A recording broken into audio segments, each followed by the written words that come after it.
ഹരേ കൃഷ്ണ. എല്ലാവർക്കും നമസ്കാരം. ഹരേ കൃഷ്ണ.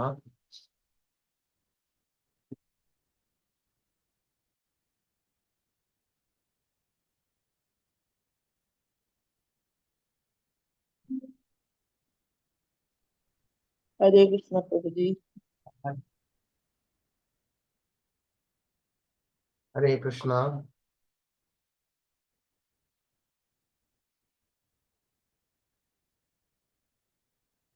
ഒരു പ്രണാമം. ഓം അജ്ഞാനതിമിരാന്ധസ്യ ജ്ഞാനാഞ്ജനശലാകയ ചക്ഷുരുന്മിലിതം യേന തസ്മൈ ശ്രീഗുരവേ നമഃ.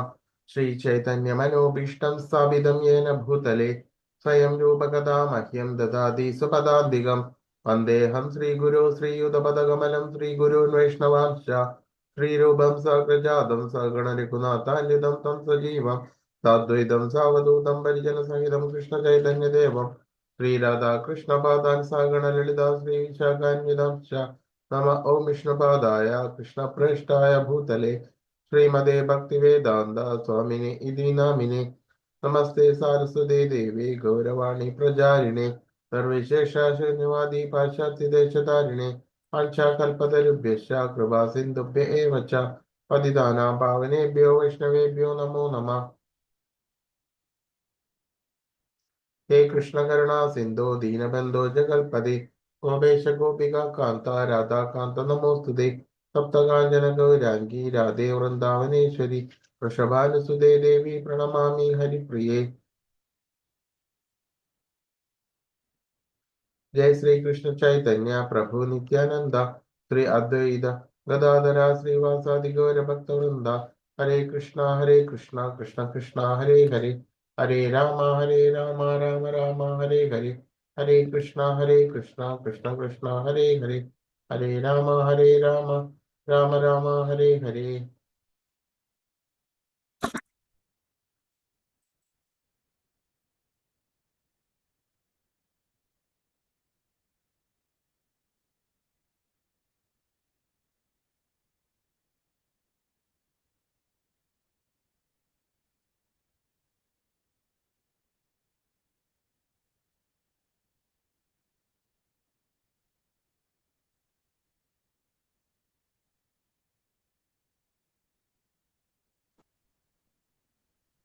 प्रणाम प्रभु जी। പ്രണാമം. ഹരേ കൃഷ്ണ. ഇന്ന് 11ാമത്തെ അധ്യായമാണ്.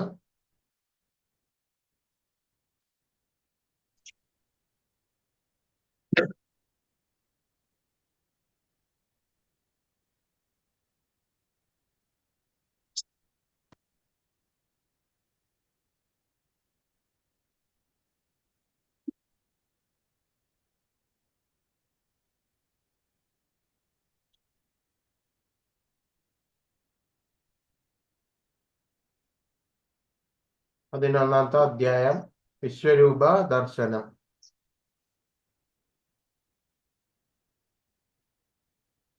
അർജുന ഉവാച അതനുഗ്രഹായ പരമം ഗുഹ്യമധ്യാത്മസംഹിതം യത്വയോക്തം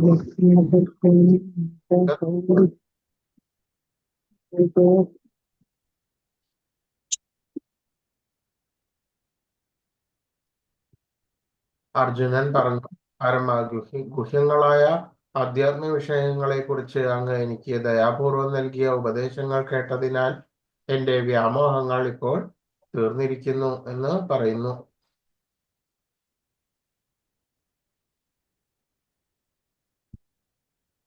കൃഷ്ണന്റെ ദിവ്യപ്രഭാവത്തെ എല്ലാവർക്കും ബോധ്യപ്പെടുത്താൻ വേണ്ടിയാണ് വിശ്വരൂപം കാട്ടിത്തരണമെന്ന് ഈ അധ്യായത്തിൽ അർജുനൻ ഭഗവാനോട് അപേക്ഷിക്കുന്നത്. കൃഷ്ണൻ തന്നെയാണ് സർവകാരണങ്ങൾക്കും കാരണമെന്നും പരമാത്മാരൂപേണ അദ്ദേഹം എല്ലാവരുടെയും ഹൃദയത്തിൽ കുടികൊള്ളുന്നുണ്ടെന്നും അർജുനന് വിശ്വാസമുറപ്പിച്ചു കഴിഞ്ഞു. ഈ സമ്പൂർണ്ണ ജഗത്തിന്റെ ആവിർഭാവ തിരോഭാവങ്ങളുടെ പ്രഭവസ്ഥാനം ഭഗവാനാണ്. എല്ലാത്തരം ആവിർഭാവ തിരോഭാവങ്ങളുടെയും ഹേതുഭൂതനാണെങ്കിലും അവയിൽ നിന്ന് വ്യത്യസ്തനാണ് കൃഷ്ണൻ എന്ന സത്യം അർജുനൻ ഗ്രഹിച്ചു കഴിഞ്ഞു.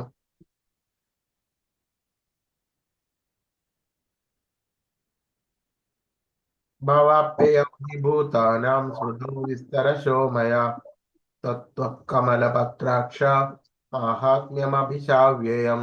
അല്ലയോ കമലാക്ഷ, ജീവജാലങ്ങളുടെ ഉദയാസ്തമനങ്ങളെ കുറിച്ച് വിശദമായി ഞാൻ അങ്ങയിൽ നിന്ന് കേട്ടുകഴിഞ്ഞു. അങ്ങയുടെ വർണ്ണിച്ചു തീർക്കാനാവാത്ത വൈഭവങ്ങളെ ഞാൻ മനസ്സിലാക്കുകയും ചെയ്യുന്നു. ഏവമേതദ് യഥാ തത്വം ആത്മാനം പരമേശ്വര ദ്രഷ്ടുമിച്ഛാതി തേ രൂപ ഐശ്വര്യം പുരുഷോത്തമ.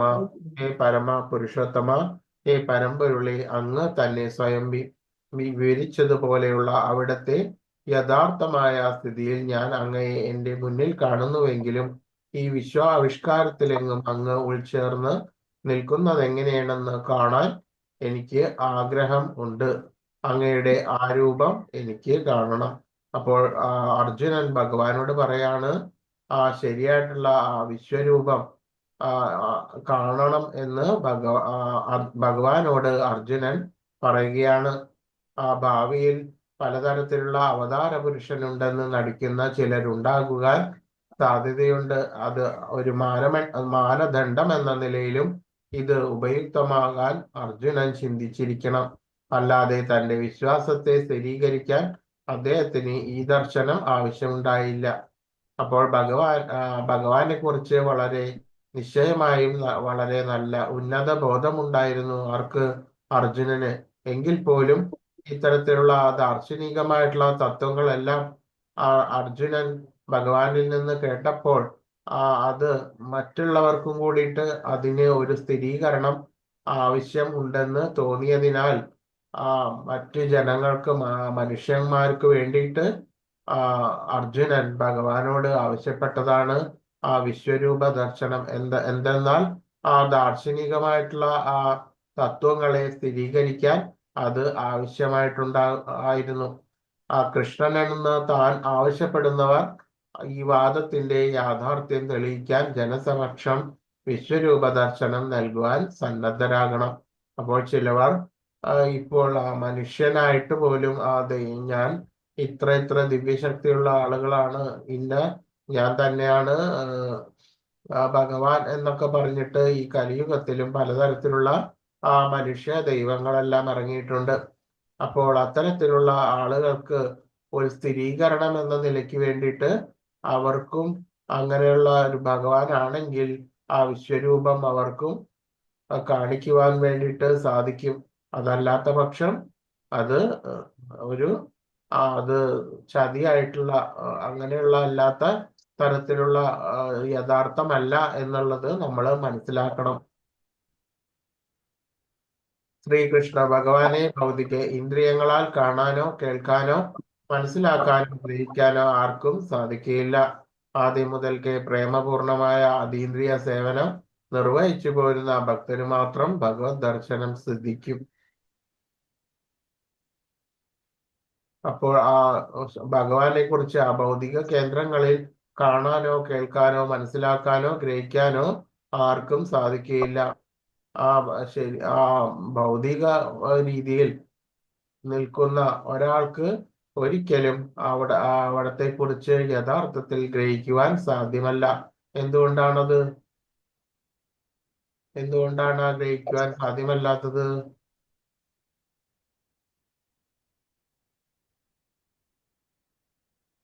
ബോധം, ഭൗതിക ആസക്തിയിൽ വളരെയധികം ഉത്സാഹത്തോടു കൂടിയിട്ട് കർമ്മം ചെയ്യുന്നത് മൂലം ബോധം കലുഷിതമായിട്ട് അങ്ങനെയുള്ള ഒരാൾക്ക് ഒരു അതീന്ദ്രിയമായിട്ടുള്ള ഒരു തത്വം ഗ്രഹിക്കുവാനോ കാണാനോ കേൾക്കുവാനോ ഒന്നും സാധിക്കുകയില്ല. ആദ്യം മുതൽക്കേ പ്രേമപൂർണമായ അതീന്ദ്രിയ സേവനം നിർവഹിച്ചു പോരുന്ന ഭക്തന് മാത്രം ഭഗവത് ദർശനം സിദ്ധിക്കും. ശരിയാം വണ്ണമുള്ള സ്നേഹത്തോടെയുള്ള അതീന്ദ്രിയമായിട്ടുള്ള സേവനം നിർവഹിച്ചു പോരുന്ന ഭക്തന് മാത്രം ശരിയാവണ്ണമുള്ള ഭഗവത് ദർശനം സിദ്ധിക്കും. ഭഗവാൻ അചിന്ത്യശാലിയാണെന്നതിനെ യോഗേശ്വരൻ എന്ന് സൂചിപ്പിക്കുന്നു. യോഗയുടെ ഈശ്വരൻ, അതായത് സർവ മനുഷ്യനും ജീവാത്മാവും ഭഗവാനും തമ്മിലുള്ള യോഗം, കൂടിച്ചേരൽ, അതിനുള്ള പല വഴികളും ഭഗവാനിൽ നിന്ന് നമുക്ക് ലഭിച്ചു. അത്തരത്തിലുള്ള യോഗങ്ങളുടെ എല്ലാം നാഥനായിട്ടുള്ള ആ ഭഗവാനെയാണ് യോഗേശ്വരൻ എന്ന് വിളിക്കുന്നത്.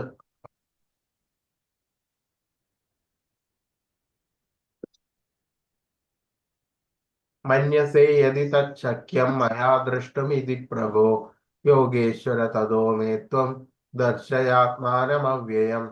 പ്രഭു, അങ്ങയുടെ വിശ്വരൂപം കാണുവാനുള്ള കരുത്ത് എനിക്കുണ്ടെന്ന് അങ്ങ് കരുതുന്നുവെങ്കിൽ, അല്ലയോ സർവയോഗേശ്വര, ദയവായി ആ നിസ്സീമ വിശ്വരൂപം എനിക്ക് കാണിച്ചു തരണമേ. ശ്രീഭഗവാനുവാച പശ്യ മേ പാർത്ഥരൂപാണി ശതശോധസഹസ്രശ നാനാവിധാനി ദിവ്യാനി നാനാവർണാകൃതീനി ച. പരമദിവ്യോത്തമ പുരുഷൻ പറഞ്ഞു, പ്രിയപ്പെട്ട അർജുന, പല വർണ്ണങ്ങളിലും പല ആകൃതിയിലുമുള്ള എന്റെ 1000 ദിവ്യ രൂപങ്ങൾ നീ കണ്ടുകൊള്ളൂ. ഒരു ഭക്തന് സാധാരണയായി ഈ രൂപത്തിൽ ഭഗവാനെ ദർശിക്കണമെന്ന് വിശേഷാൽ താല്പര്യം ഉണ്ടാകാറില്ല. ഭഗവത് കരുണ മൂലം ഈ രൂപം കാണുവാനുള്ള കഴിവ് സിദ്ധിച്ചവർക്കൊക്കെ ആർക്കും ഈ രൂപം ഭഗവത് കരുണ മൂലം ഈ രൂപം കാണുവാനുള്ള കഴിവ് ഭഗവാന്റെ അഹേതുകമായിട്ടുള്ള ആ കരുണ ഉണ്ടെങ്കിൽ മാത്രമേ ഭഗവാന്റെ ആ രൂപം കാണുവാൻ കഴിയുള്ളൂ. അതല്ലാതെ ആർക്കും ഈ രൂപം ദൃശ്യമാവുകയില്ല. കൃഷ്ണന്റെ ആത്മസുഹൃത്തും തികഞ്ഞും അഭിജ്ഞതനാണെങ്കിലും അർജുനൻ കൃഷ്ണനെ കുറിച്ചുള്ള അറിവ് പരിപൂർണമല്ല. അപ്പോൾ ഒരു ജീവാത്മാവിന് ഒരിക്കലും ശരിയായ ഭഗവാന്റെ ആ തത്വം അചിന്യമാണ്.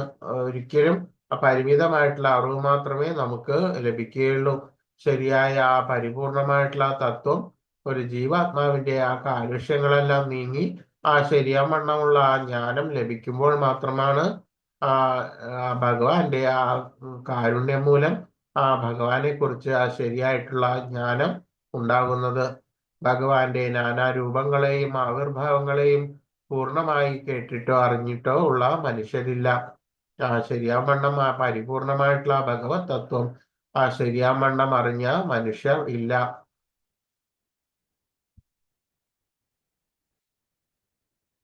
പശ്യാദിത്യാൻ വസൂൻ രുദ്രാൻ അശ്വിനൗ മരുതസ്തദാ ബഹൂന്യദൃഷ്ടപൂർവാണി പശ്യശര്യാണി ഭാരത. ഭാരതശ്രേഷ്ഠ, ഇത് ആദിത്യൻ, വസുക്കൾ, രുദ്രൻ, അശ്വനി ദേവന്മാർ, മരുത്തുക്കൾ, ദേവതമാർ തുടങ്ങി ഇതിന് കണ്ടിട്ടും കേട്ടിട്ടുമില്ലാത്ത അത്യാശ്ചര്യങ്ങൾ പലതും ദർശിച്ചു കൊള്ളൂ. ഇഹൈകസ്തം ജഗത് കൃഷ്ണം പശ്യാദ്യ സചരാചരം മമ ദേഹേ ഗുഡാകേശ യച്ഛാന്യദ്രഷ്ട. അല്ലേ അർജുന, നീ കാണാൻ ഇച്ഛിക്കുന്നതെന്തും ഇപ്പോൾ തന്നെ എന്റെ ശരീരത്തിൽ കണ്ടുകൊള്ളൂ. നീ ഇപ്പോൾ കാണാൻ ആഗ്രഹിക്കുന്നത് മാത്രമല്ല, മേലിൽ കാണാൻ ആഗ്രഹിച്ചേക്കാവുന്നത് പോലും സർവചരാചരങ്ങളും ഇവിടെ ഒത്തിണങ്ങിയിരിക്കുന്നു. കഴിഞ്ഞതോ സംഭവിച്ചുകൊണ്ടിരിക്കുന്നതോ ഭാവിയിൽ സംഭവിക്കാവുന്നതോ ഏതും ദർശിക്കുവാനുള്ള കഴിവ് അർജുനന് ഭഗവാൻ നൽകി. ഒരു ശുദ്ധഭക്തൻ കൃഷ്ണനെ ദ്വിബിജ രൂപത്തിലല്ലാതെ വേറൊരു രൂപത്തിലും കാണാൻ ഇഷ്ടപ്പെടുന്നില്ല. കൃഷ്ണന്റെ വിശ്വരൂപം കാണാൻ മനസ്സിനെ മാറ്റുകയല്ല, വീക്ഷണം മാറ്റുവാനാണ് കൃഷ്ണൻ നിർദ്ദേശിച്ചത്. അപ്പോൾ ഭഗവാനെ വിശ്വരൂപ ദർശനം അർജുനന് അത് കാണുവാനുള്ള ദിവ്യ ചക്ഷുസ് ഭഗവാൻ നൽകി. ശരിയാവണ്ണമുള്ള ഒരു ഭക്തന് ഭഗവാന്റെ ദ്വിഭുജ 2 കൈകളുള്ള ദ്വിഭുജ രൂപത്തിലല്ലാതെ വേറൊരു രൂപത്തിലും കാണാൻ ഇഷ്ടപ്പെടുന്നില്ല. കൃഷ്ണന്റെ വിശ്വരൂപം കാണാൻ മനസ്സിനെ മാറ്റുകയല്ല, വീക്ഷണം മാറ്റുവാനാണ് കൃഷ്ണൻ നിർദ്ദേശിച്ചത്. നതുമാം ശക്യസേ ദൃഷ്ടുമനൈനൈവ സ്വചക്ഷുഷാ ദിവ്യം ദദാമി തേ ചക്ഷു പശ്യമേ യോഗമൈശ്വരം. പക്ഷേ നിന്റെ ഈ നേത്രങ്ങൾക്ക് ഞാൻ ദൃശ്യനാവില്ല. അതുകൊണ്ട് നിനക്ക് ഞാൻ ദിവ്യചക്ഷുസ് നൽകുന്നു. എന്റെ വിഭൂതികളെ യഥേഷ്ടം കണ്ടുകൊള്ളൂ. അപ്പോൾ ആ ദിവ്യ നേത്രങ്ങൾ അത് ഭഗവാൻ അർജുനന് കൊടുക്കുകയാണ്.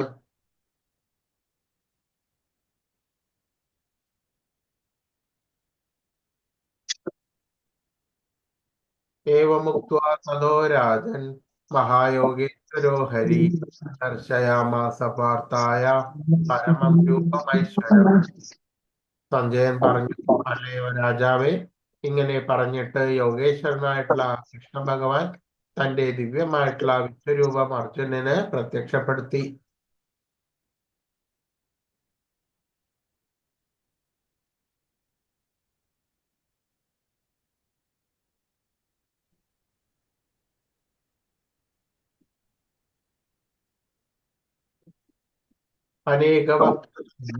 അനേകാദ്ഭുത ദർശനം അനേക ദിവ്യാഭരണം ജ്ഞാനൈകോത്യധായിതം ദിവ്യമാല്യാംബരധരം ദാനുലേപനം സർവാശ്ചര്യമയം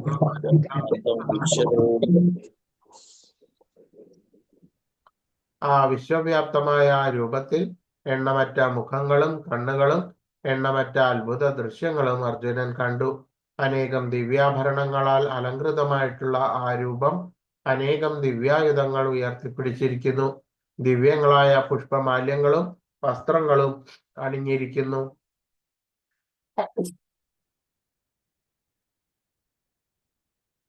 ദിവ്യങ്ങളായ ഗന്ധദ്രവ്യങ്ങൾ ശരീരത്തിൽ പൂശിയിരിക്കുന്നു.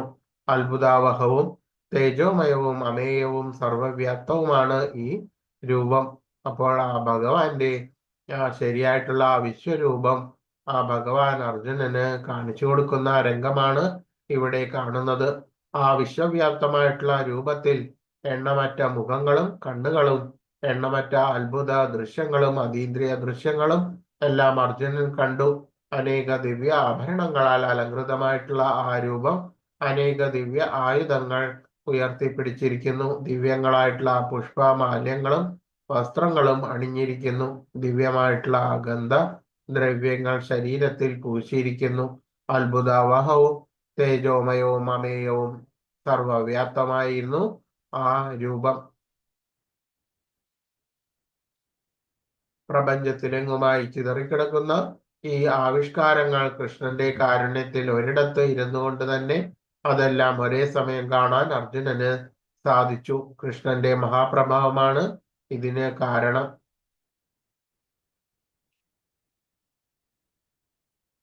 സഞ്ജയനോ ധൃതരാഷ്ട്രനോ ആ സമയത്ത് രണാങ്കണത്തിൽ ആയിരുന്നില്ല. എങ്കിലും അവിടെ നടന്നതെല്ലാം വ്യാസന്റെ അനുഗ്രഹം കൊണ്ട് സഞ്ജയന് കാണാൻ കഴിഞ്ഞു. അപ്പോൾ ആ സഞ്ജയനും ഈ രൂപം കാണുവാൻ വേണ്ടിയിട്ട് കഴിഞ്ഞു. അപ്പോൾ അത്രയധികം ഭഗവാന്റെ കാരുണ്യമുള്ള ആ സഞ്ജയന് അത് വളരെയധികം അപൂർവമായിട്ട് ആ ദൃശ്യം കാണുവാൻ സഞ്ജയനും കഴിഞ്ഞു എന്ന് പറയാം. ഊഹിക്കാവുന്ന ഒരു പ്രതിഭാസത്തോട് ആയിരം സൂര്യന്മാരുടെ ഒരുമിച്ചുള്ള ഉദയത്തോട് ഉപമിച്ച് അദ്ദേഹം അക്കാര്യം നിർവഹിക്കുന്നു. ദിവ്യസൂര്യ സഹസ്രസ്യ ഭവേദ്യുഗ്രപദുർത്തിത യദി സദൃശീ സ്യാത് ഭാസസ്തസ്യ മഹാത്മന. വിവരിക്കാൻ കഴിയാത്ത ഒന്നായിരുന്നു അർജുനൻ കണ്ട ആ ദൃശ്യം. ധൃതരാഷ്ട്ര രാജാവിന് അതിന്റെ മാനസികമായിട്ടുള്ള ചിത്രീകരണം നൽകുവാൻ യത്നിക്കുകയാണ് സഞ്ജയൻ. സഞ്ജയനോ ധൃതരാഷ്ട്രനോ ആ സമയത്ത് രണാങ്കണത്തിൽ ആയിരുന്നില്ല. എങ്കിലും അവിടെ നടക്കുന്നതെല്ലാം വ്യാസന്റെ അനുഗ്രഹം കൊണ്ട് സഞ്ജയനെ കാണാൻ കഴിഞ്ഞു. ഊഹിക്കാവുന്ന ഒരു പ്രതിഭാസത്തോട്, അതായത് ആയിരം സൂര്യന്മാരുടെ ഒരുമിച്ചുള്ള ഉദയത്തോട് ഉപമിച്ചുകൊണ്ട് അദ്ദേഹം അക്കാര്യം നിർവഹിക്കുന്നു. തത്രൈകസ്തം ജഗത്കൃഷ്ണം പ്രവിഭക്തമനേകദാ അവശ്യദേവദേവസ്യ ശരീരേ പാണ്ഡവസ്തദാ. വിശ്വാത്മകമായിട്ടുള്ള ആ ഭഗവത് രൂപത്തിൽ അപരിമേയമായിട്ടുള്ള പ്രപഞ്ചത്തിന്റെ നാനാ വിഭാഗങ്ങളും ഒരേ സമയത്ത് അർജുനന് കാണാൻ സാധിച്ചു.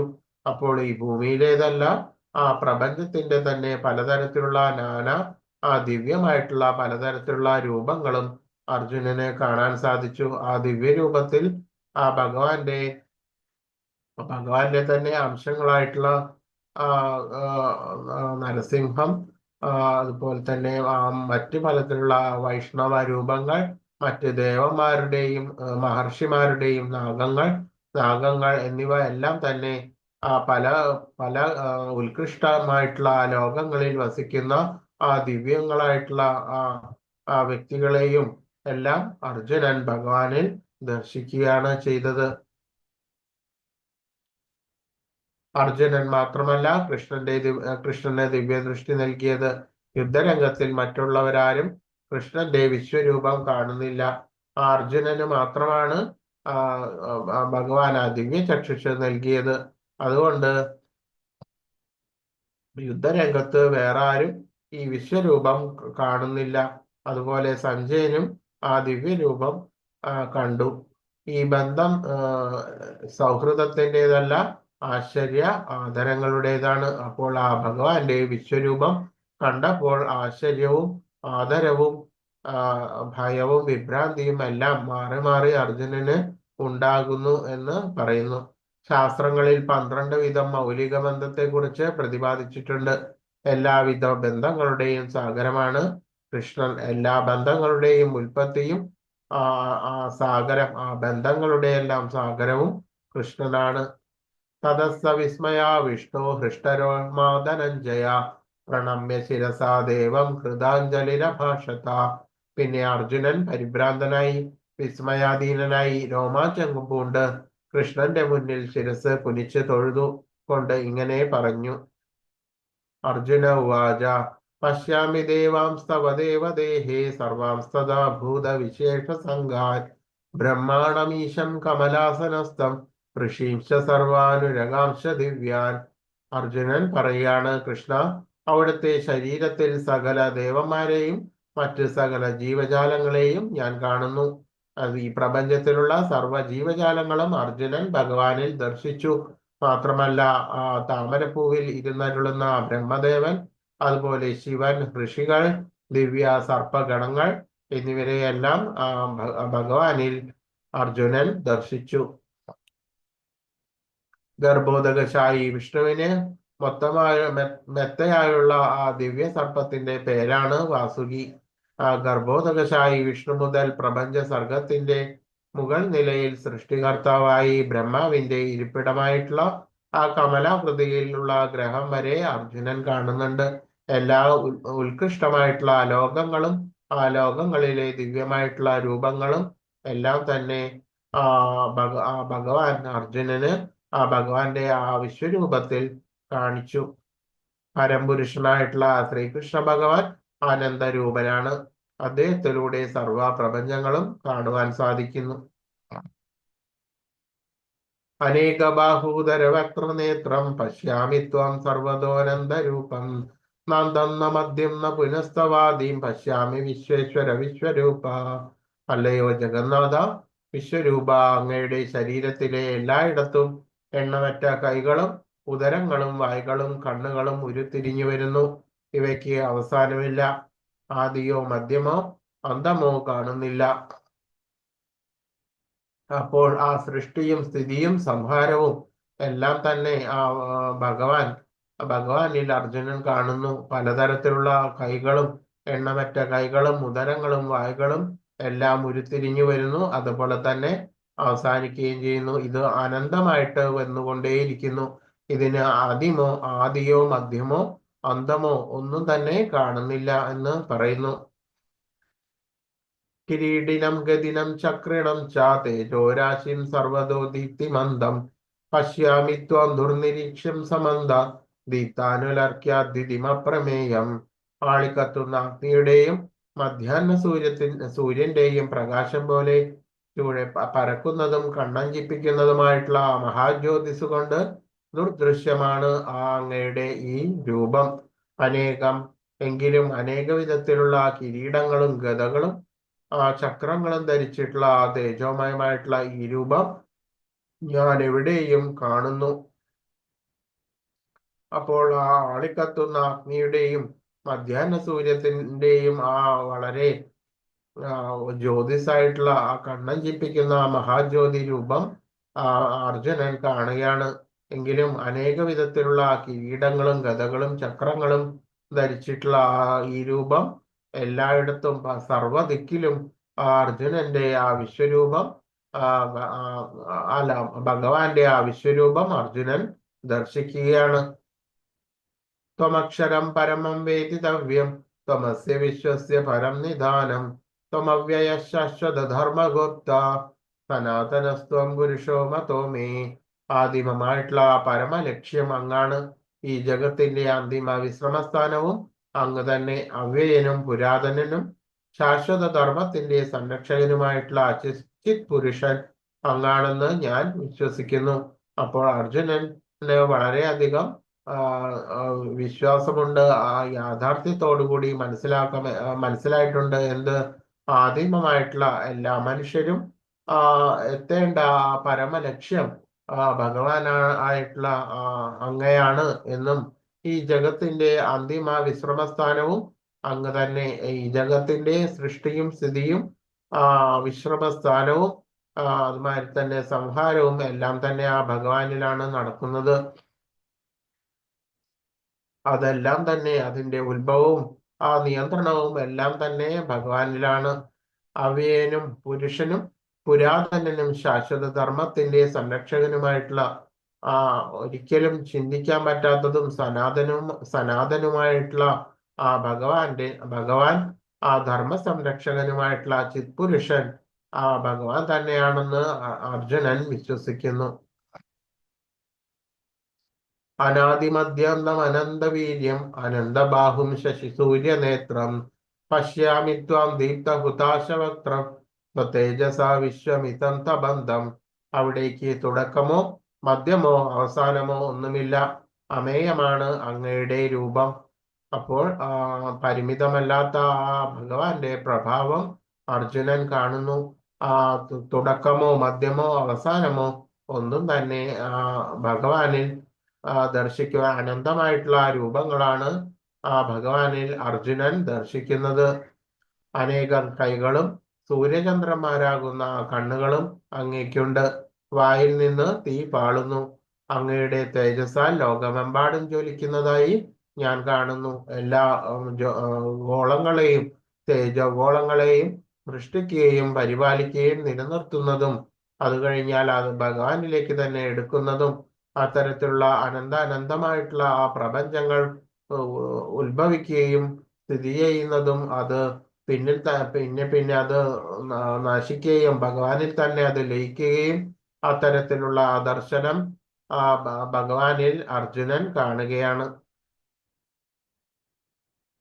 ദ്യാവ്യാപൃഥിവ്യോ എന്ന് പറഞ്ഞാൽ സ്വർഗ ഭൂലോകങ്ങൾക്കിടയിലുള്ള ആകാശം.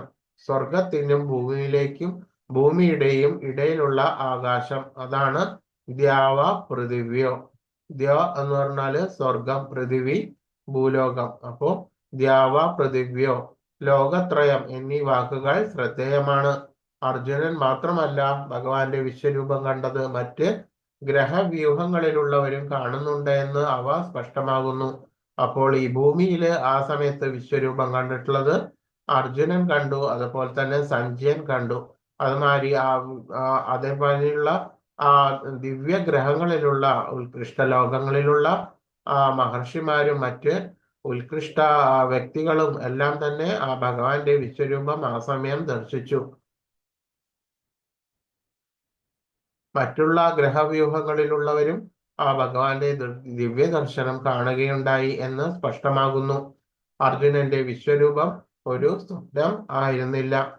അർജുനൻ മാത്രമല്ല ഭഗവാന്റെ വിശ്വരൂപം കണ്ടത്, മറ്റ് ഗ്രഹവ്യൂഹങ്ങളിലുള്ളവരും കാണുകയുണ്ടായെന്ന് സ്പഷ്ടമാകുന്നു. അർജുനന്റെ വിശ്വരൂപം അതുമാതിരി ഒരു മിഥ്യ അഥവാ സ്വപ്നം ആയിരുന്നില്ല. അമീഹിത്വാം സുരസംഗാവിശന്തി കേചിദ്ഭീത പ്രാഞ്ജലയോ ഗൃണന്തി സ്വസ്തി സിക്താ മഹർഷി സിദ്ധസംഘ സുവന്തിത്വാം സ്തുതിഭി പുഷ്പലാഭി. ദേവഗണങ്ങളെല്ലാം ശരണം പ്രാപിച്ച് അങ്ങയിൽ ഉൾപോകുന്നു. അപ്പോൾ ആ സമയം അർജുനൻ കണ്ടു സർവദേവന്മാരെയും ഭഗവാനിൽ തന്നെ ശരണം പ്രാപിച്ച് ഭഗവാനിൽ തന്നെ ഉൾപോകുന്നു അഥവാ പ്രവേശിക്കുന്നു. അവരിൽ ചിലർ വല്ലാതെ ഭയപ്പെട്ട് കൂപ്പുകൈകളോടെ പ്രാർത്ഥിക്കുന്നു. മഹർഷിമാരും സിദ്ധരും ലോകത്തിന് എല്ലാവിധ ശാന്തിയും ഭവിക്കട്ടെ എന്ന് നേർന്നുകൊണ്ട് അങ്ങയെ വൈദിക സൂക്തങ്ങളാൽ സ്തുതിക്കുന്നു. അപ്പോൾ ആ പരമമായിട്ടുള്ള അവ്യയമായിട്ടുള്ള ആ രൂപം കണ്ടിട്ട് ആ ദേവന്മാരെല്ലാം കൂപ്പുകൈകളോ കൂടി പ്രാർത്ഥിക്കുകയാണ് ചെയ്യുന്നത് ആ സമയത്ത്. അതുപോലെ തന്നെ ആ മഹർഷിമാരും സിദ്ധരും ആ ലോകത്തിന് എല്ലാവിധമായിട്ടുള്ള ശാന്തിയും സംഭവിക്കട്ടെ എന്ന് നേർന്നുകൊണ്ട് ആ വൈദികമായിട്ടുള്ള സൂക്തങ്ങളെ കൊണ്ട് ഭഗവാനെ സ്തുതിക്കുകയാണ് ചെയ്യുന്നത് ആ സന്ദർഭത്തിൽ. രുദ്രാദിത്യ വസവോ യേ ച സാധ്യ വിശ്വേശിനോ മരുതശ്ചോഷ്മപാശ്ച ഗന്ധർവയക്ഷാസുരസിദ്ധ സംഘ വീക്ഷന്തേ ത്വാം വിസ്മിതാശൈവ സർവേ. പരമശിവന്റെ വിവിധ ആവിർഭാവങ്ങളും കൂടാതെ ആ പരമശിവന്റെ പലതരത്തിലുള്ള ആ ആവിർഭാവങ്ങൾ, ആ ഭഗവാന്റെ ശിവന്റെ അവതാരങ്ങൾ, അതുകൂടാതെ ആദിത്യന്മാർ, മാരി വസുക്കൾ, സിദ്ധർ അഥവാ സാധ്യർ, വിശ്വദേവന്മാർ, അശ്വനി ദേവന്മാർ, മരുത്തുക്കൾ, പിതൃക്കൾ, ഗന്ധർവ, യക്ഷന്മാർ, അസുരന്മാർ, സിദ്ധന്മാർ എന്നിങ്ങനെ വിവിധ രൂപധാരികൾ എല്ലാം ആശ്ചര്യത്വത്തോടുകൂടി അങ്ങയെ നോക്കുന്നു. അപ്പോൾ ആ പലവിധത്തിലുള്ള ലോകങ്ങളിലുള്ള ദേവന്മാരും ഉപദേവന്മാരും അശ്വനി ദേവകളും മറ്റ് പലതരത്തിലുള്ള ആ ലോകത്തിലുള്ള ഗന്ധർവ രക്ഷാദികളെല്ലാം തന്നെ, മരുത്തുക്കൾ, ഗന്ധർവർ, യക്ഷൻ, ഇവരെല്ലാം തന്നെ വളരെ അത്യാശ്ചര്യത്തോടു കൂടിയിട്ട് ആ ദിവ്യരൂപം ദർശിച്ചു എന്ന് പറയുന്നു. രൂപം മഹത്രേ ബഹുവക്ത്ര നേത്രം മഹാബാഹോ ബഹുബാഹൂരുപാദം ബഹൂദരം ബഹുദംഷ്ട്രാകരാളം ദൃഷ്ട്വാലോക പ്രവ്യതിദാസ്തദാഹം. മഹാബാഹോ, എല്ലാ ഗ്രഹങ്ങളും അവയിൽ വാഴുന്നവരും ഭയാകുലരാണ്. അനേകം മുഖങ്ങളും കാലുകളും ഉദരങ്ങളും അസംഖ്യം ഭീകരദംഷ്ട്രങ്ങളുമുള്ള അങ്ങയുടെ ഈ വിശ്വരൂപം കണ്ടിട്ട് സർവ്വലോക നിവാസികളും ഞാനും അസ്വസ്ഥരാകുന്നു. അപ്പോൾ ആ ദിവ്യലോകങ്ങളിലുള്ള അവർക്ക് ചില ഉത്കൃഷ്ട ലോകങ്ങളിലുള്ള മഹർഷിമാർ ആ വേദങ്ങൾ കൊണ്ട് ഭഗവാനെ സ്തുതിക്കുന്നു, പ്രണമിക്കുന്നു. ചിലർ ആ രൂപം കണ്ടിട്ട് ഭയാകുലരായിട്ട് ഉണ്ടാകുന്നു. ചിലർ ആ ദേവന്മാർ ഭഗവാനിൽ പ്രവേശിക്കുന്നതായിട്ട് കാണുന്നു. അനേകം മുഖങ്ങളും കാലുകളും ഉദരങ്ങളും അസംഖ്യം ഭീകര ദംശങ്ങളുള്ള ഭഗവാന്റെ വിശ്വരൂപം കണ്ടിട്ട് ആ ലോക സർവ പ്രപഞ്ച നിവാസികളും ഞാനും എല്ലാം അസ്വസ്ഥരാകുന്നു എന്ന് പറയുന്നു. നഭസ്പൃശം ദീപ്തമനേകവർണം വ്യാപ്താനനം ദീപ്തി വിശാല നേത്രം ദൃഷ്ട്വാ ഹി ത്വാം പ്രവ്യതിതാന്തരാത്മാ ധൃതിന്ന വിന്ദാമി ശമം ച വിഷ്ണു. അല്ലയോ സർവവ്യാപിയായിട്ടുള്ള വിഷ്ണു, ആകാശം മുട്ടുന്ന അങ്ങയുടെ അനേക വികരണ വർണ്ണജാലങ്ങളോടുകൂടിയും പിളർന്ന വായോടുകൂടിയും തിളങ്ങുന്ന വലിയ കണ്ണുകളോടുകൂടിയും കണ്ടിട്ട് എൻ്റെ മനസ്സ് അസ്വസ്ഥനാകുന്നു. എനിക്ക് എൻ്റെ സ്ഥൈര്യത്തെയോ മനസ്സിലെ സന്തുലനത്തെയോ നിലനിർത്തുവാൻ കഴിയുന്നില്ല. അപ്പോൾ കുറെയെല്ലാം കണ്ടു കഴിഞ്ഞപ്പോൾ ആ വിശ്വരൂപം കണ്ടപ്പോൾ ആ അർജുനന്റെ മനസ്സ് പരിഭ്രാന്തമായി. അതുപോലെ തന്നെ മനസ്സ് ഭയം കൊണ്ട് അസ്വസ്ഥമാകുകയും ചെയ്യുന്നു. ആ മനസ്സിന്റെ സന്തുലിതാവസ്ഥ നിലനിർത്തുവാൻ അർജുനന് ആ സമയത്ത് സാധിക്കുന്നില്ല.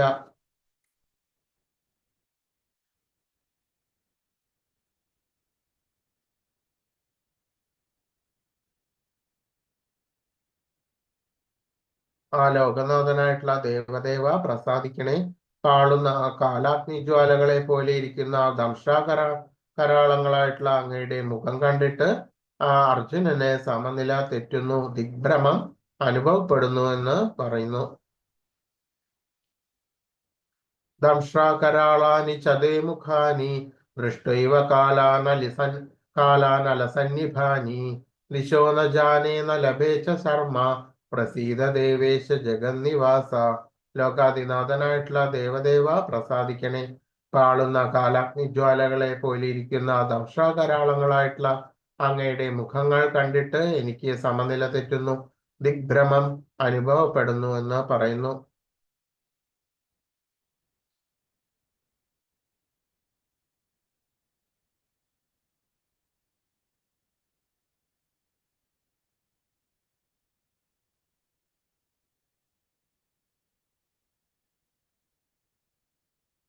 अमी च त्वं धृतराष्ट्रस्य पुत्रा सर्वे सहैवावनिपालसङ्घैः भीष्मो द्रोणासूतपुत्रस्तदासौ सहासमदीयैरभियोधमुख्यैः अत्राणि ते त्वरमाणो विशन्ति दंशाकराळानि भयानकानि केचिद्वलग्ना दशनान्तरेषु സന്ദൃശ്യന്തേ ശൂർണിതൈരുത്തമാംഗൈः ധൃതരാഷ്ട്ര പുത്രന്മാരെല്ലാവരും അവരെ സഹായിക്കുന്ന രാജാക്കന്മാരും ഭീഷ്മ ദ്രോണർ കർണർ എന്നിവരും നമ്മുടെ യോദ്ധാക്കളിൽ പ്രമുഖരായിട്ടുള്ളവരെല്ലാം അങ്ങയുടെ ഭീകരങ്ങളായിട്ടുള്ള വയ്ക്കുള്ളിലേക്ക് അതിവേഗത്തിൽ കടന്നു പോവുകയാണ്. ആ ദംശങ്ങളിൽപ്പെട്ട് ചിലരുടെ ശിരസ് ചതഞ്ഞ് അരയുന്നു. അപ്പോൾ ഈ യുദ്ധത്തിന്റെ ആ ഭാവി അതും ഭൂതം ഭാവി വർത്തമാനം എല്ലാം തന്നെ ഭഗവാനിൽ അർജുനൻ ദർശിക്കുന്നു. അപ്പോൾ അതിൽ തന്നെ ധൃതരാഷ്ട്ര പുത്രന്മാരും ധിരഥന്മാരായിട്ടുള്ള ഭീഷ്മ ദ്രോണർ ഇവരെല്ലാവരും ഭഗവാന്റെ വായിൽ ദംശത്തിൽപ്പെട്ട് ചതഞ്ഞരഞ്ഞ് അതിവേഗം കടന്നു പോകുന്ന രംഗങ്ങളും ശിരസ്സുകൾ ചതഞ്ഞരയുന്ന രംഗങ്ങളും എല്ലാം ഭഗവാനിൽ അർജുനൻ ദർശിക്കുകയാണ്. പ്രതിപക്ഷത്തിലെ യോദ്ധാക്കളായിട്ടുള്ള ഭീഷ്മദ്രോണ കർണാദികളും ധൃതരാഷ്ട്രപുത്രന്മാരും അർജുനനെ സഹായിക്കുന്ന സേനാധിപന്മാരുമെല്ലാം സംഹരിക്കപ്പെടുന്നതാണ് ഇവിടെ കാണുന്നത്. കുരുക്ഷേത്രത്തിൽ ഒത്തുചേർന്നവരിൽ ബഹുഭൂരിപക്ഷത്തിന്റെയും നാശവും അർജുനന്റെ വിജയവും ഇതിനാൽ സൂചിക്കപ്പെട്ടു. ആരാലും ജയിക്കപ്പെടാനാവാത്ത ഭീഷ്മരും കർണനും ഈ യുദ്ധത്തിൽ മരിക്കും. അവർ മാത്രമല്ല അർജുന പക്ഷത്തിലുള്ള ചില യോദ്ധാക്കളും കൊല്ലപ്പെടുന്നു.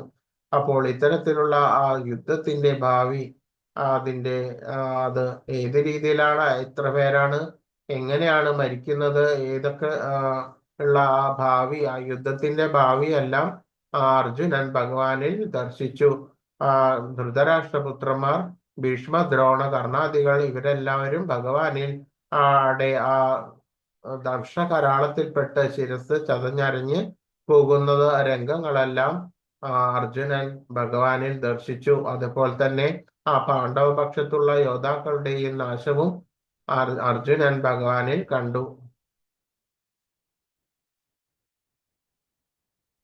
യഥാ നദീനാം ബഹവോപുവേഗാ സമുദ്രമേവാഭിമുഖാ ദ്രവന്തി തഥാ തവാമീ നരലോകവീരാ വിശന്തി വക്ത്രാണഭിവിജ്വലന്തി. നദീപ്രവാഹങ്ങളെല്ലാം സമുദ്രത്തിലേക്ക് എന്ന പോലെ പാഞ്ഞൊഴുകുന്നത് പോലെ ജ്വലിച്ചുകൊണ്ട് ഈ യോദ്ധാക്കൾ അങ്ങയുടെ വായ്ക്കളിലേക്ക് കടക്കുന്നു.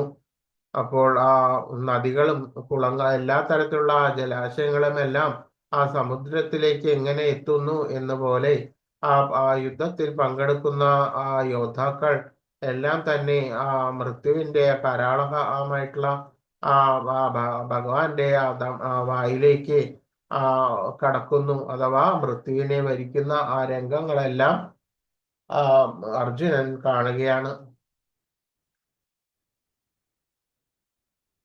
യഥാ പ്രദീപ്തം ജ്വലനം പതംഗാ വിശന്തി നാശായ സമൃദ്ധവേഗാ തദൈവ നാശായ വിശന്തി ലോകാ തവാഭിവക്ത്രാണി സമൃദ്ധവേഗാ.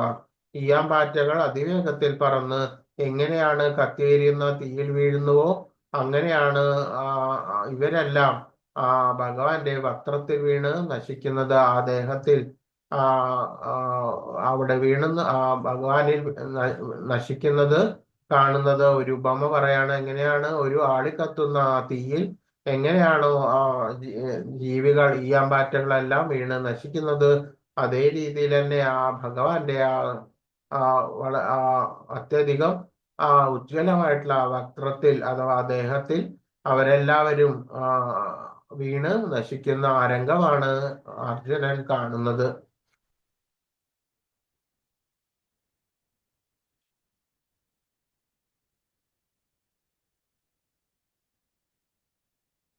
അപ്പോൾ ഭഗവാൻ അർജുനനോട് പറയുകയാണ്, നീ കാണാൻ ഇച്ഛിക്കുന്നതെന്തോ അതെല്ലാം ഭഗവാന്റെ ശരീരത്തിൽ അതെല്ലാം കണ്ടുകൊള്ളുക. എന്താണ് ഈ ഭൂതവും ഭാവിയും വർത്തമാനവും സർവ പ്രപഞ്ചത്തിന്റെ തത്വങ്ങളും എല്ലാം തന്നെ ഭഗവാനിൽ അർജുനൻ ദർശിച്ചു. മുമ്പ് ശ്ലോകത്തിൽ ഭഗവാൻ അർജുനനോട് പറഞ്ഞിട്ടുള്ളത് പ്രതിപക്ഷത്തിലെ യോദ്ധാക്കളായിട്ടുള്ള ഭീഷ്മദ്രോണ കർണാദികളും ധൃതരാഷ്ട്രപുത്രന്മാരും അർജുനനെ സഹായിക്കുന്ന ആ സേനാധിപന്മാരും എല്ലാം സംഹരിക്കപ്പെടുന്ന ആ രംഗം ആ ഭഗവാനിൽ അർജുനൻ ദർശിച്ചു. ഇവിടെ കാണുന്നത് കുരുക്ഷേത്രത്തിൽ ഒത്തുചേർന്നവരിൽ ബഹുഭൂരിപക്ഷത്തിന്റെയും നാശവും അർജുനന്റെ വിജയവും ഇതിനാൽ സൂചിക്കപ്പെട്ടു. അപ്പോൾ ആ ശരിയായിട്ടുള്ള ഭാവിയിലുള്ള അർജുനന്റെ ആ പാണ്ഡവപക്ഷത്തുള്ള വിജയവും അർജുനൻ വിശ്വരൂപത്തിൽ ദർശിച്ചു.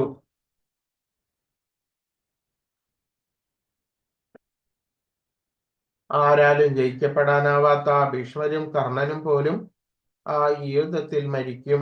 ഇത് വളരെ വ്യക്തമായിട്ട് അർജുനന് ഇതുകൂടെ മനസ്സിലായി. അവർ മാത്രമല്ല, അർജുന പക്ഷത്തുള്ള ചില യോദ്ധാക്കളും കൊല്ലപ്പെടും. അർജുന പക്ഷത്തുള്ള യോദ്ധാക്കളും മരിക്കുന്ന ആ ദൃശ്യങ്ങളെല്ലാം തന്നെ ആ ഭഗവാന്റെ വിശ്വരൂപത്തിൽ അർജുനൻ ദർശിച്ചു.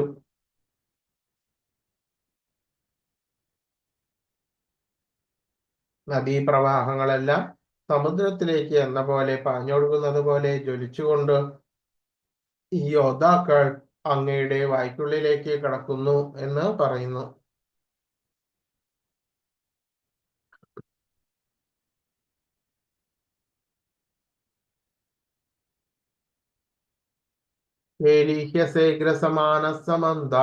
ലോകാൻ സമഗ്രാൻ മദനേർജ്വലദ്ഭി തേജോഭിരാപൂര്യ ജഗത് സമഗ്രം ദാസസ്തവോഗ്ര പ്രതപന്തി വിഷ്ണു. ഹേ വിഷ്ണു, ചുറ്റുപാടുമുള്ള ജനങ്ങളെ തീയാളുന്ന വായ്കളാൽ അങ്ങ് വിഴുങ്ങുന്നത് ഞാൻ കാണുന്നു. അങ്ങയുടെ തേജസ് കൊണ്ട് പ്രപഞ്ചത്തെ ആവരണം ചെയ്തതുകൊണ്ടും ഉഗ്രഹവും ദഹിപ്പിക്കുന്നതുമായിട്ടുള്ള കിരണങ്ങളോട് കൂടിയിട്ട് അവിടുന്ന് കാണപ്പെടുന്നു. അപ്പോൾ എല്ലാ ജീവജാലങ്ങളുടെയും സൃഷ്ടിയും ആ ഉത്ഭവവും സംഹാരവും എല്ലാം ഭഗവാനിൽ തന്നെയാണ് സ്ഥിതി ചെയ്തത് എന്നുള്ള തത്വം ഭഗവാൻ അർജുനനോട് മുമ്പേ തന്നെ വെളിപ്പെടുത്തിയിട്ടുള്ളതാണ്. അപ്പോൾ ആ തത്വം പറയുക മാത്രമല്ല, ആ ശരിയായിട്ടുള്ള ആ രംഗങ്ങളും ആ ഭഗവാനിൽ അർജുനൻ ദർശിച്ചു. ആ ഉഗ്രമാകുന്ന തീയാളുന്ന ആ വായ്കളാൽ ആ ജീവജാലങ്ങളെല്ലാം അതിൽ കൂടെ പോകുന്നത് അർജുനൻ കാണുകയുണ്ടായി. അങ്ങയുടെ ആ തേജസ് കൊണ്ട് പ്രപഞ്ചത്തെ ആവരണം ചെയ്യുന്നത് പോലെ ഉഗ്രവും ദഹിപ്പിക്കുന്നതുമായിട്ടുള്ള ആ കിരണങ്ങൾ കൂടിയിട്ട് വളരെ ഉജ്ജ്വലമായിട്ടുള്ള ആ കിരണങ്ങൾ കൂടിയിട്ട് അവിടുന്ന് കാണപ്പെടുന്നു.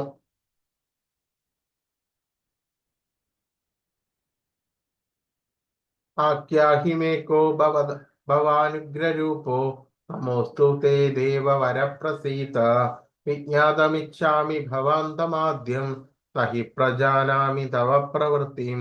ദേവാദിദേവ, എല്ലാ ദേവന്മാരുടെയും മുഖ്യനായിട്ടുള്ള ദേവന്മാരുടെയും എല്ലാം ആ ഉത്ഭവവും പതിയുമായിട്ടുള്ള ഭഗവാനെ ഉഗ്രമൂർത്തി അങ്ങ് ആരാണെന്ന് പറഞ്ഞു തരൂ. ഞാൻ പ്രണമിക്കുന്നു. എന്നിൽ കനിയണമേ. ആദിപുരുഷനായിട്ടുള്ള അങ്ങയെ എനിക്കറിയണം. അങ്ങയുടെ ദൗത്യം എന്തെന്ന് മനസ്സിലാകുന്നില്ല. അപ്പോൾ വളരെയധികം പരിഭ്രമവും പലതരത്തിലുള്ള വികാരങ്ങളും മാറി മാറി പോവുകയാണ് അർജുനന്റെ മനസ്സിൽ, ആ മുഖത്തും. അപ്പോൾ എന്താണ് ചെയ്യേണ്ടതെന്ന് ആ അർജുനന് ഒരു രൂപമില്ലാതെ ആ ഭഗവാനെ തന്നെ ആ ശരണം പ്രാപിക്കുന്ന ആ രംഗമാണ് കാണുന്നത്. അല്ലയോ ഭഗവാനെ, ദേവന്മാരുടെയും എല്ലാം ദേവനായിട്ടുള്ള ഭഗവാനെ ഉഗ്രമൂർത്തി അങ്ങ് ആരാണ് എന്ന് പറഞ്ഞു തരൂ. ഞാൻ പ്രണമിക്കുന്നു. എന്നിൽ കനിയണമേ. ആദിപുരുഷനായിട്ടുള്ള അങ്ങയെ എനിക്ക് അറിയണം. അങ്ങയുടെ ദൗത്യം എന്തെന്ന് മനസ്സിലാകുന്നില്ല. ശരിയായിട്ടുള്ള ഭഗവാന്റെ ദൗത്യം എന്തെന്ന് പറഞ്ഞു തരണം എന്നാണ് അർജുനൻ ഭഗവാനോട് പറയുന്നത്. ശ്രീ ഭഗവാനുവാച കാലോസ്മി ലോകക്ഷയകൃത് പ്രവൃദ്ധോ ലോകാൻ സമാഹർത്തുമിഹ പ്രവൃത്ത പ്രതേപി ത്വാം ന ഭവിഷ്യന്തി സർവേ ഏവ സ്ഥിതാ പ്രത്യനികേഷു യോദ്ധാ. ദിവ്യോത്തമം പുരുഷൻ പറയുകയാണ്, സമസ്ത ലോകങ്ങളെയും സംഹരിക്കുന്ന ആ കാലം ആകുന്നു ഞാൻ. എല്ലാ ജീവജാലങ്ങളെയും സംഹരിക്കുന്ന ആ കാലനാണ് ഭഗവാൻ എന്ന് പറയുന്നു. ഈ കാണുന്ന ജനങ്ങളെയെല്ലാം നശിപ്പിക്കുവാനാണ് ഞാൻ ഇവിടെ സന്നിഹിതനായിട്ടുള്ളത്.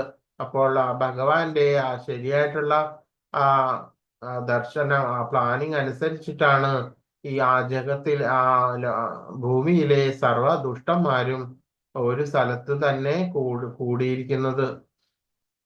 അപ്പോൾ അവരുടെ ഒരു യുദ്ധം എന്നുള്ള ഹേതു, ആ കാരണം കൊണ്ട് തന്നെ ആ ഭഗവാൻ അവരെയെല്ലാം സംഹരിക്കുവാൻ വേണ്ടിയിട്ട് സജ്ജമാക്കി കഴിഞ്ഞിരിക്കുന്ന ആ രംഗമാണ് ഇവിടെ കാണുന്നത്. അപ്പോൾ എല്ലാ തരത്തിലുള്ള സംഹാരവും ഭഗവാനിൽ തന്നെയാണ് നടക്കുന്നത്. അപ്പോൾ ആ യുദ്ധ ഹേതുവായിട്ടുള്ള ആ അധർമ്മികളായിട്ടുള്ള ദുഷ്ടന്മാരെ ആ യുദ്ധത്തിന് ഹേതുവായിട്ട് കൗരവ പാണ്ഡവ യുദ്ധത്തിന്, കുരുക്ഷേത്ര യുദ്ധത്തിന് ഹേതുവായിട്ട് അവരെല്ലാവരെയും ഒരൊറ്റ സ്ഥലത്തേക്ക് കേന്ദ്രീകരിക്കുകയാണ് ആ ഭഗവാൻ ആ കുരുക്ഷേത്ര യുദ്ധത്തിലൂടെ ചെയ്തത്. എന്നിട്ട് ഭഗവാൻ അവരെ എല്ലാവരും ആ ധർമ്മികളെല്ലാം നശിപ്പിക്കുന്ന രംഗമാണ് ഇവിടെ കാണുന്നത്. അപ്പോൾ ഈ പാണ്ഡവരായിട്ടുള്ള ധർമ്മികൾ എല്ലാവരും ഒരു ഉപകരണം മാത്രമാണ്. ഭഗവാൻ ശരിയാവണ്ണ ഭഗവാനാണ് എല്ലാ തരത്തിലുള്ള അധർമ്മികളെയും സംഹരിക്കുന്നത്. ഈ കാണുന്ന ജനങ്ങളെയെല്ലാം നശിപ്പിക്കുവാനാണ് ഞാനിവിടെ സന്നിഹിത ആയിട്ടുള്ളത്. അപ്പോൾ ഭഗവാൻ പറയുന്നുണ്ട്, എപ്പോഴൊക്കെ അധർമ്മം വരുന്നുവോ അപ്പോഴെല്ലാം ആ ഭഗവാൻ അവിടെ ഉത്ഭവിക്കും, ആ ജഗത്തെ ആ ഭൂമിയിൽ വരും. അതേമാതിരി അതാത് ലോകങ്ങളിൽ എപ്പോഴൊക്കെ അധർമ്മം വരുന്നുവോ അപ്പോഴെല്ലാം ഭഗവാൻ ഉദ്ധരിക്കും എന്ന് പറയുന്നു. അപ്പോൾ അത്തരത്തിലുള്ള ആ ലോകത്തിൽ ആ സമയത്ത് ഉണ്ടായിരുന്ന അധർമ്മികൾ എല്ലാവരും യുദ്ധഹേതുവായിട്ട് ആ കുരുക്ഷേത്ര സ്ഥലത്ത് ആ യുദ്ധ നഗരിയിൽ എത്തിച്ചേറുകയാണ് ചെയ്തിട്ടുള്ളത്. അപ്പോൾ അവരെയെല്ലാം നശിപ്പിക്കുവാനാണ്, ആ ധർമ്മികളെല്ലാം നശിപ്പിക്കുവാൻ ആണ് ഭഗവാന്റെ ആ സമയത്തെ ദൗത്യം. അതിനു വേണ്ടിയിട്ടാണ് ഭഗവാൻ അവിടെ സന്നിഹിതനായിരിക്കുന്നത്. നിങ്ങൾ പാണ്ഡവരൊഴികെ 2 കക്ഷിയിൽപ്പെട്ട യോദ്ധാക്കളും ഏവരും കൊല്ലപ്പെടും. അപ്പോൾ ആ പാണ്ഡവ പക്ഷത്തെ ആകട്ടെ കൗരവ പക്ഷത്താകട്ടെ അങ്ങനെയുള്ള യോദ്ധാക്കളെല്ലാം ആ യുദ്ധത്തിൽ കൊല്ലപ്പെടും എന്ന് പറയുകയാണ്. പാണ്ഡവരെ ഒഴികെ മറ്റു പോരാളികളെല്ലാം വധിക്കപ്പെടും. അർജുനന് യുദ്ധം ചെയ്യുവാൻ താല്പര്യമില്ലായിരുന്നു. എന്നാൽ അദ്ദേഹം പൊരുതിയില്ലെങ്കിലും ശരി അവരെല്ലാം മരിക്കുക തന്നെ ചെയ്യുമെന്നാണ് കൃഷ്ണൻ പറയുന്നു. അപ്പോൾ അർജുനൻ എന്ന് പറഞ്ഞാൽ ഒരു ഉപകരണം മാത്രമാണ് ഭഗവാന്റെ. ഭഗവാൻ അതെല്ലാം നേരത്തെ തന്നെ നിശ്ചയിച്ച് കഴിഞ്ഞിട്ടുള്ളതാണ്. പൂർണ്ണമായിട്ടും അവരെ വധിക്കുവാൻ വേണ്ടിയിട്ട് നിശ്ചയിച്ച് കഴിഞ്ഞിട്ടുള്ള ആ ഭഗവാൻ അർജുനൻ അതില് ഉദ്യുക്തനായില്ലെങ്കിലും, അവരെ കൊല്ലുവാൻ ശ്രമിച്ചില്ലെങ്കിൽ പോലും അവര് മരിക്കും എന്നതാണ് ആ കൃഷ്ണൻ പറയുന്നത്. അതാണ് ഭഗവാന്റെ നിശ്ചയം. അർജുനൻ യുദ്ധം ചെയ്തില്ലെങ്കിലും മറ്റു വിധത്തിലാവും ഈ മരണം എന്നേ ഉള്ളൂ. അപ്പോൾ ഭഗവാൻ തന്നെ ഒരു ജീവിയെ അല്ലെങ്കിൽ ഒരു ജീവിയെ അവരുടെ സംഹാരത്തിന് വേണ്ടിയിട്ട് ഉദ്യമിച്ചു കഴിഞ്ഞാല് വേറെ ആർക്കും അത് തടുക്കുവാൻ വേണ്ടിയിട്ട് സാധിക്കുകയില്ല. പിന്നെ ഹേതു ആയിട്ട് ഒരു ഉപകരണം മാത്രമായിട്ട്, ഒരു നിമിത്തം മാത്രമായിട്ട് ഏതെങ്കിലും ഒരു വ്യക്തി ആ ജീവിയെ സംഹരിക്കുന്നു എന്നേ ഉള്ളൂ. എല്ലാം തന്നെ പൂർവ നിശ്ചിതമാണ് എല്ലാം തന്നെ നടക്കുന്നത് എന്ന് ഇതിൽ നിന്ന് വ്യക്തമായിട്ട് കാണുന്നു. സംഹാരമാണ് കാലം. സകല പ്രതിഭാസങ്ങളിലും ഭഗവാന്റെ ഹിതമനുസരിച്ച് മറഞ്ഞു പോകുന്നു അതാണ് പ്രകൃതി നിയമം. അപ്പോൾ എപ്പോഴും കാലങ്ങൾ മാറി മാറിക്കൊണ്ടുവരും. അപ്പോൾ കുറെ പേര് കുറെ മനുഷ്യന്മാർ ഉത്ഭവിക്കും. അവര് ഭഗവാനിൽ തന്നെ ഭൂമിയിൽ തന്നെ സ്ഥിതി ചെയ്യും. അവരുടെ ആ കാലം കഴിയുമ്പോൾ അവര് ഇവിടുന്ന് പോവും. എങ്കിൽ പോലും പിന്നെയും പിന്നെയും ആവിർഭവിക്കുകയും തിരോഭവിക്കുകയും ചെയ്തുകൊണ്ടേയിരിക്കുന്നു. അതേപോലെ തന്നെ മനുഷ്യന്മാരും സർവ്വ ജീവജാലങ്ങളും ആ രീതിയിൽ തന്നെയാണ്. അപ്പോൾ എല്ലാം തന്നെ ശരിയായിട്ടും ഉത്ഭവവും തിരോധാനവും എല്ലാം ഭഗവാന്റെ ആ നിശ്ചയത്തിലാണ് നടക്കുന്നത്.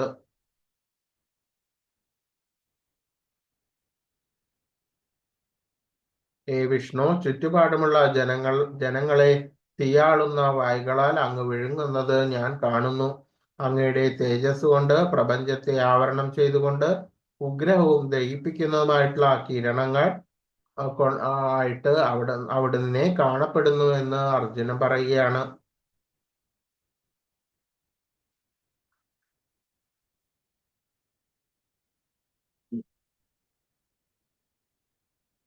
അപ്പോൾ ഭഗവാൻ അർജുനനോട് ശരിയായിട്ടുള്ള ദൗത്യം രണ്ടാമതും വെളിപ്പെടുത്തി കൊടുക്കുകയാണ്. 4-ാം അധ്യായത്തിലും കണ്ടു ആ ദൗത്യം എന്താണെന്ന്, ഭഗവാന്റെ ലക്ഷ്യം എന്താണെന്നുള്ളത് പറഞ്ഞു കൊടുത്തു. അതേപോലെ തന്നെ ഇപ്പോഴും ആ ഭഗവാന്റെ ദൗത്യം എന്താണ് അധർമ്മികളെ ഉന്മൂലനം ചെയ്യുകയും ആ ശിഷ്ടന്മാരെ ഉയർത്തുകയും ചെയ്യുന്നതിന് വേണ്ടിയിട്ടാണ്.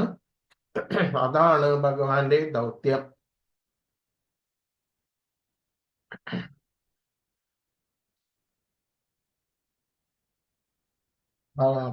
ദിവ്യോത്തമ പുരുഷൻ പറഞ്ഞു, സമസ്ത ലോകങ്ങളെയും സംഹരിക്കുന്ന കാലം തന്നെയാണ് ഞാൻ.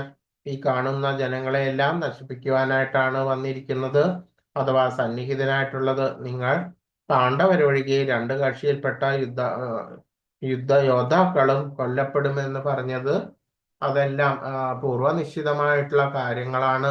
എല്ലാം തന്നെ ഭഗവാൻ മുൻകൂട്ടി കണ്ടിട്ടുള്ളതാണ് എന്ന് ഇതിൽ കൂടെ വ്യക്തമാകുന്നു. ഒരിക്കൽ ബ്രാഹ്മണരും ക്ഷത്രിയരും മറ്റെല്ലാവരും പരമപുരുഷന് ഭക്ഷണമായിട്ട് തീരും. എല്ലാ തരത്തിലുള്ള ഉത്കൃഷ്ടമായിട്ടുള്ള മനുഷ്യജാതരും അല്ലാത്തവരും എല്ലാം തന്നെ ഒരിക്കൽ ഭഗവാനിലേക്ക് എത്തും, അഥവാ പരമപുരുഷന് ഭക്ഷണമായി തീരും. സർവഭക്ഷകനായിട്ടുള്ള ആ ഭഗവത് രൂപമാണ് ഇവിടെ കാണുന്നത്. സംഹാരമൂർത്തിയായ ആ കാലത്തിന്റെ വടിവ് എടുത്തിരിക്കുകയാണ് കൃഷ്ണൻ. പാണ്ഡവരൊഴികെ മറ്റ് പോരാളികളെല്ലാം വധിക്കപ്പെടും. അർജുനന് യുദ്ധം ചെയ്യുവാൻ താല്പര്യമില്ലായിരുന്നു. യുദ്ധം ചെയ്യാതിരിക്കുകയാണ് നല്ലതെന്ന് അർജുനൻ വിചാരിച്ചു. അസ്വസ്ഥകൾ ആയിട്ടാണ് ആ സമയത്ത് അർജുനൻ പെരുമാറിയത്. എന്നാലും അദ്ദേഹം പൊരുതി ഇല്ലെങ്കിലും മേ ബി ചിലപ്പോൾ അർജുനൻ ആ യുദ്ധക്കളത്തിൽ നിന്ന് വിട്ടു പോവുകയാണെങ്കിൽ കൂടി അവര് ആ പൂർവ നിശ്ചയപ്രകാരം അവരെല്ലാവരും മരിക്കുക തന്നെ ചെയ്യും. ആ ധൃതരാഷ്ട്ര പുത്രന്മാരായിട്ടുള്ളവരും അധർമ്മികളും എല്ലാവരും മരിക്കുക തന്നെ ചെയ്യും എന്നാണ് കൃഷ്ണൻ പറയുന്നത്. അതാണ് ഭഗവാന്റെ നിശ്ചയം. അർജുനൻ യുദ്ധം ചെയ്തില്ലെങ്കിൽ മറ്റൊരു വിധത്തിലായിരിക്കും അവരുടെ മരണത്തെ തടയാൻ ആർക്കും ആവതില്ല. വാസ്തവത്തിൽ അവരെപ്പോഴേ മരിച്ചു കഴിഞ്ഞു. സംഹാരപരമാണ് കാലം. സകല പ്രതിഭാസങ്ങളും ഭഗവാന്റെ ഹിതമനുസരിച്ച് മറഞ്ഞു പോകുന്നു. ഭഗവാന്റെ ഹിതമനുസരിച്ചാണ് എല്ലാ സർവ്വ ജീവജാലങ്ങളുടെയും ഉൽപ്പത്തിയും അതിന്റെ പരിപാലനവും. അവര് ഈ ലോകത്തുനിന്ന് തന്നെ മറിഞ്ഞു പോകുന്നതെല്ലാം പൂർവ നിശ്ചിതങ്ങളാണ് എന്ന് കാണാം. തസ്മാത്തമുത്തിഷ്ഠ യശോലഭസ്വ ജിത്വാ ശത്രുൻ ഭുങ്ക്ഷ രാജ്യം സമൃദ്ധം മയൈവേത്തേ നിഹതാ പൂർവമേവ നിമിത്തമാത്രം ഭവ സവ്യസാചിൻ. അതിനാൽ എഴുന്നേൽക്കൂ, പൊരുതി യശസ് നേടാൻ തയ്യാറാകൂ. ശത്രുക്കളെ ജയിച്ചിട്ട് സമൃദ്ധമായിട്ടുള്ള ആ രാജ്യം ഭരിക്കൂ. ഞാൻ അവരെ മുൻപ് തന്നെ കൊന്നുകഴിഞ്ഞു. നീ കേവലം ഒരു ആയുധമേ ആകുന്നുള്ളൂ, സവ്യസാചിൻ എന്ന് ഭഗവാൻ അർജുനനോട് പറഞ്ഞു. സവ്യസാചി എന്ന് പറഞ്ഞാല് അമ്പ് ചെയ്യുന്നതിൽ വളരെ വിദഗ്ധനായിട്ടുള്ള അർജുനനെയാണ് സവ്യസാചി എന്ന് പറയുന്നത്. നിമിത്തമാത്രം എന്ന് പറയുന്നത് ഉപകരണം മാത്രമാവുക. ബദ്ധരായിട്ടുള്ള ജീവാത്മാക്കൾക്ക് സ്വധാമമായിട്ടുള്ള ഭഗവത് പാദത്തിലേക്ക് തിരിച്ചെത്താൻ അവസരം കൊടുക്കുകയാണ് ഈ പ്രപഞ്ച സൃഷ്ടിയുടെ ഉദ്ദേശം. അപ്പോൾ ഈ മനുഷ്യ ജന്മത്തിന് മാത്രമേ ശരിയാവണ്ണം ഭഗവാന്റെ ശരിയായിട്ടുള്ള സ്വധാമമായിട്ടുള്ള ഭഗവത് പദ്മത്തിലേക്ക് തിരിച്ചെത്താൻ അവസരം ലഭിക്കുന്നത്. എന്തുകൊണ്ടാണ് ആ ജീവാത്മാക്കൾക്ക് മനുഷ്യർക്ക് ബദ്ധരായിട്ടുള്ളവർക്ക് ഇത്തരമൊരു അവസരം കിട്ടിയത്? മറ്റ് ജീവജാലങ്ങൾക്കൊന്നുമില്ലാത്ത സവിശേഷമായിട്ടുള്ള ബുദ്ധി, ഉത്കൃഷ്ടമായിട്ടുള്ള ആ മനുഷ്യന് മാത്രമാണ് ലഭിച്ചിരിക്കുന്നത്. അതുകൊണ്ട് ബദ്ധരായിട്ടുള്ള ജീവാത്മാക്കൾക്ക് ശരിയായിട്ടുള്ള സുവർണ അവസരമാണ് ഭഗവാൻ ഇപ്പോൾ ഒരുക്കി തന്നിരിക്കുന്നത്. അപ്പോൾ നമ്മൾ ആ സമയം ഒന്നും പാഴാക്കാതെ ശരിയാവണ്ണം ഭക്തിയുത സേവനം എല്ലാം ചെയ്തിട്ട് നിയതമായിട്ടുള്ള കർമ്മങ്ങൾ ഭഗവത് ഭക്തിയോടുകൂടിയും സ്മരണയോടുകൂടിയിട്ടും അനുഷ്ഠിച്ചിട്ട് ഭഗവത് പാദം ഭഗവാന്റെ ധാമത്തിലേക്ക് പോകുവാനാണ് എല്ലാവരും ശ്രമിക്കേണ്ടത്. ഭഗവാന്റെ പരിപാടി അത് എന്താണെന്ന് മനസ്സിലാക്കി കൃഷ്ണാവബോധം പുലർത്തി പോരുന്നവനത്രേ ഏറ്റവും ബുദ്ധിമാൻ.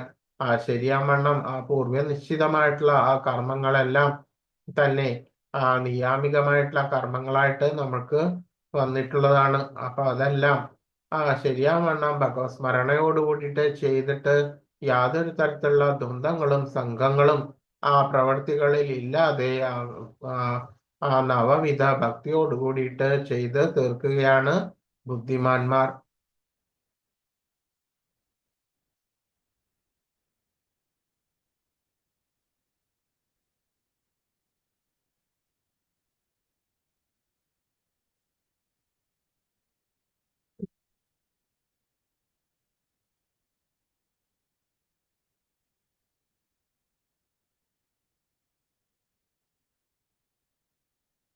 അപ്പോൾ ദിവ്യദർശനം ഉണ്ടാകുന്ന സമയത്ത് അതിനു മുമ്പുള്ള അർജുനന്റെ മനസ്ഥിതിയും ദിവ്യദർശനം ഉണ്ടാകുന്നതിനുള്ള മനസ്ഥിതിയും തമ്മിൽ വളരെയധികം മാറ്റം ഉണ്ടായി കഴിഞ്ഞു എന്ന് നമുക്ക് ഇതിൽ നിന്ന് മനസ്സിലാക്കാം.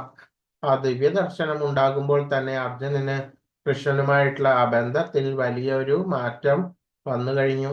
മുമ്പ് അവർക്ക് തമ്മിൽ സുഹൃത് ഭാവമാണ് ഉണ്ടായിരുന്നത്. ഇപ്പോഴാകട്ടെ അർജുനൻ കൃഷ്ണന് മുന്നിൽ ആദരപൂർവം തല കുനിക്കുകയും കൈകൂപ്പി വന്ദിക്കുകയും ചെയ്യുന്നു. എന്നിട്ട് പ്രാർത്ഥിക്കുകയും ചെയ്യുന്നു. വിശ്വരൂപിയായി വാഴ്ത്തുകയാണ് അർജുനൻ ഭഗവാനെ. ഈ ബന്ധം സൗഹൃദത്തിൻ്റെതല്ല, ആശ്ചര്യ ആദരങ്ങളുടേതാണ്. സകല ബന്ധങ്ങളുടെയും ആയിട്ടാണ് കൃഷ്ണനെ ഭക്തന്മാർ കാണുന്നത്.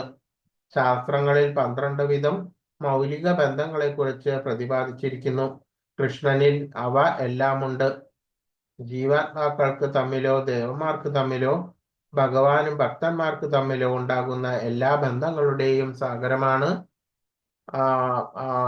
ഭഗവാൻ കൃഷ്ണൻ. കൃഷ്ണനിൽ എല്ലാ തരത്തിലുള്ള ബന്ധങ്ങളും അടങ്ങിയിരിക്കുന്നു. ജീവാത്മാക്കൾ തമ്മിലുള്ള ബന്ധങ്ങളും വരുന്നത് എന്താണ്? നമ്മൾ ജീവാത്മാക്കൾ തന്നെ പല രീതിയിലുള്ള പല ബന്ധത്തോടു കൂടിയിട്ടാണ് ഇവിടെ ഉത്ഭവിക്കുന്നത്. അപ്പോൾ ബന്ധമെല്ലാം പൂർവ്വനിശ്ചിതങ്ങളും അത്തരത്തിലുള്ള ബന്ധങ്ങളെല്ലാം ഭഗവാനിൽ നിന്ന് തന്നെയാണ് വരുന്നത്.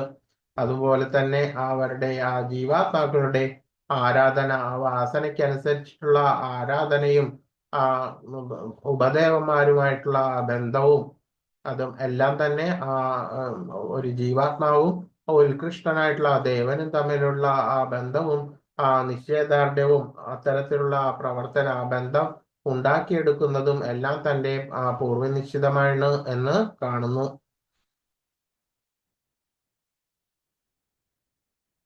അതുമായി തന്നെ ഉത്കൃഷ്ട ദേവന്മാർ തമ്മിലും ഉള്ള ബന്ധം ഉണ്ടെന്ന് ഇതിൽ നിന്ന് മനസ്സിലാക്കാം. അപ്പോൾ ജീവാത്മാക്കളും ഉത്കൃഷ്ട ദേവന്മാരും ജീവാത്മാക്കൾ തന്നെയോ ജീവാത്മാക്കളും ഉത്കൃഷ്ട ദേവന്മാരും തമ്മിലും ഉള്ള പലതരത്തിലുള്ള ബന്ധങ്ങളും എല്ലാം തന്നെ ഭഗവാനിൽ നിന്ന് വരുന്നു. ഇവിടെ അർജുനൻ അത്യാശ്ചര്യത്തിന്റെ ബന്ധം ആശ്ചര്യത്തിന്റെയും വളരെയധികം ആശ്ചര്യത്തിൻ്റെതായിട്ടുള്ള ബന്ധത്താൽ പ്രചോദിതനായിട്ടാണ് നിൽക്കുന്നത്. മഹാത്ഭുത ദർശനത്താൽ പ്രകൃത്യ നിയന്ത്രിതാത്മാവും ശാന്തനുമായിട്ടുള്ള അദ്ദേഹം വികാരാധീനനായി പലതരത്തിലുള്ള സംഭ്രാന്തികളും എല്ലാം അർജുനന്റെ മുഖത്ത് സഞ്ജയൻ ദർശിക്കുകയുണ്ടായി. രോമാഞ്ചം പൂണ്ട് കൈകൂപ്പി ഭഗവാനെ പ്രണമിക്കുന്നു. അർജുനന് ഭയമുണ്ടായില്ല. ഭഗവത് വിഭൂതികൾ കണ്ട ആശ്ചര്യം ഭയം എന്ന് പറഞ്ഞാല് അത്തരത്തിലുള്ള ഒരു ഭയമല്ല, പലതരത്തിലുള്ള ദിവ്യ ദർശനങ്ങൾ കണ്ട ആശ്ചര്യവും വിഭ്രാന്തിയുമാണ് മുഖത്ത് നിഴലിക്കുന്നത്. സ്വാഭാവികമായിട്ടുള്ള സുഹൃത്ത് ബന്ധത്തെ കീഴ്പ്പെടുത്തുന്നതിന്റെ പ്രതികരണമാണ് ഈ പ്രണാമം. അപ്പോൾ ഭഗവാൻ അർജുനനും തമ്മിലുള്ള ബന്ധത്തിലുള്ള വ്യത്യാസമാണ് ഇവിടെ കാണുന്നത്. അങ്ങനെ 33 ശ്ലോകം വരെ ഇവിടെ എടുത്തു. അത് അടുത്ത ദിവസം ബാക്കിയുള്ള ശ്ലോകങ്ങൾ എടുക്കും 11ാമത്തെ അധ്യായത്തിന്റെ. അങ്ങനെ ഈ 1ാമത്തെ പാർട്ട് കഴിഞ്ഞു.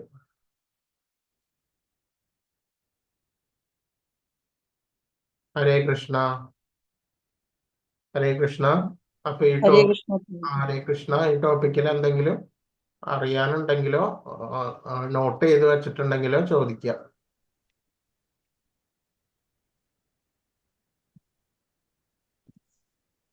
എന്തെങ്കിലും നിർദ്ദേശങ്ങളോ എന്തെങ്കിലും ഈ ക്ലാസ്സിനെ കുറിച്ച് തരാനോ എന്തെങ്കിലും ഉണ്ടെങ്കിൽ എല്ലാം പറയാം. ഹരേ കൃഷ്ണ.